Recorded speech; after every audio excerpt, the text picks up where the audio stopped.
আসসালামু আলাইকুম। সবাই ভালো আছেন, ভালো থাকেন, দিদিরা ভালো থাকেন, সুস্থ থাকেন। আমার আজকে রেসিপি হলো মুরগির গোশটা রান্না করব। আমি তেলটা দিয়ে দিলাম কড়াইতে।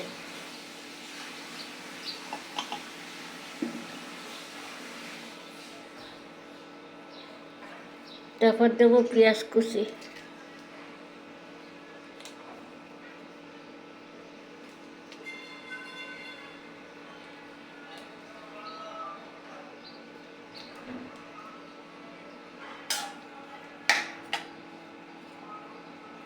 পেঁয়াজটা লাল লাল হোক।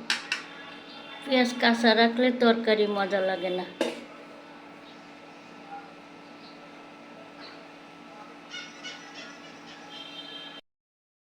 দেখুন আমার পেঁয়াজটা কত সুন্দর বাদামি রং হয়ে গিয়েছে, কাঁচা নাই। পেঁয়াজটা ভাজা হয়েছে সুন্দর। এই যে আমি এতে আদা রসুনটা দিয়ে দেবো।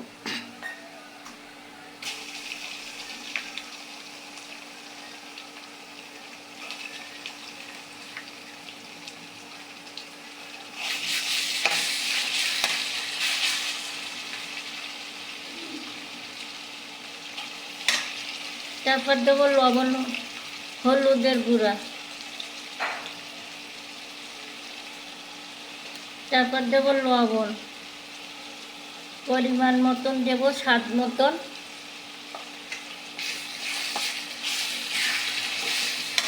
এবার দেবো শুকনো মরিচ বাটা আর এলাচ। আমি শুকনো মরিচ বাইটা খাই, গুঁড়া খাই না। গোশের শুকনো মরিচ বাটা দেই, শুকনো মরিচ আর এলাচ।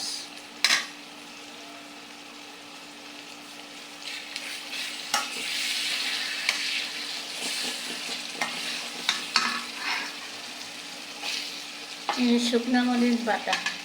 এবার আমি এতে পানি দেবো একটু।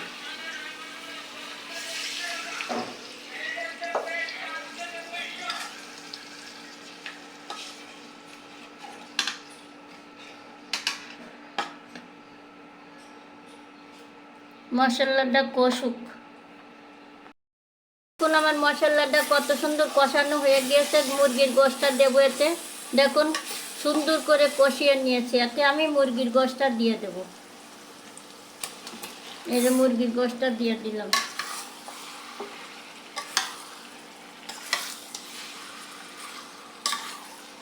মুরগির গোশটা সুন্দর করে কষিয়ে নেব।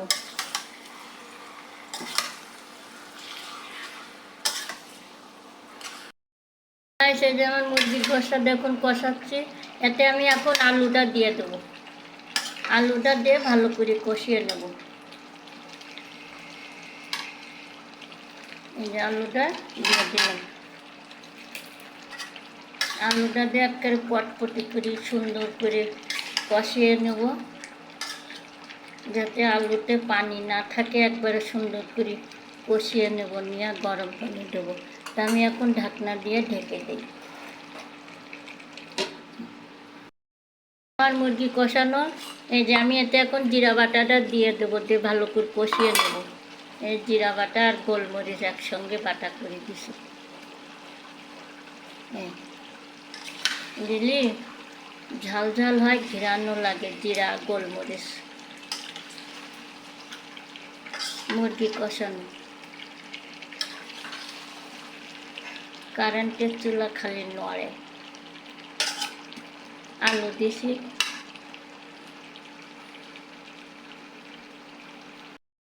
মুরগির গোশটা দেখুন আমি সুন্দর করে কষিয়ে নিয়েছি। এতে আমি গরম পানিটা দিয়ে দেবো।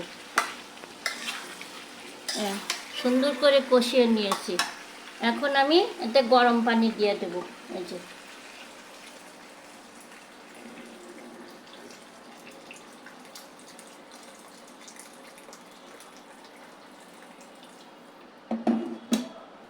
পানিটা দিয়ে দিলাম।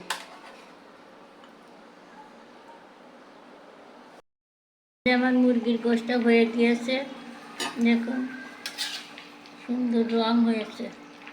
আমি বাটা শুকনো মরিচ খাই, গুঁড়া খাই না, সব দিয়েছি। মুরগির গোশটা হয়ে গিয়েছে আমার গোশ, মুরগির গোশ। তো আমার রেসিপি যদি আপনাদের কাছে ভালো লেগে থাকে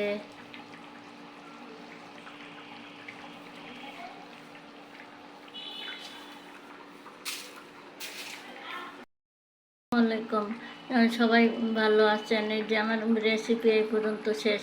দেখেন মুরগির গোশত হয়ে গিয়েছে। তা আমার গোশ যদি আপনাদের কাছে ভালো লেগে থাকে তা আমাকে একটা লাইক কমেন্ট সাবস্ক্রাইব করে দিন। সবাই ভালো থেকেন, সুস্থ থেকেন। আল্লাহ হাফেজ।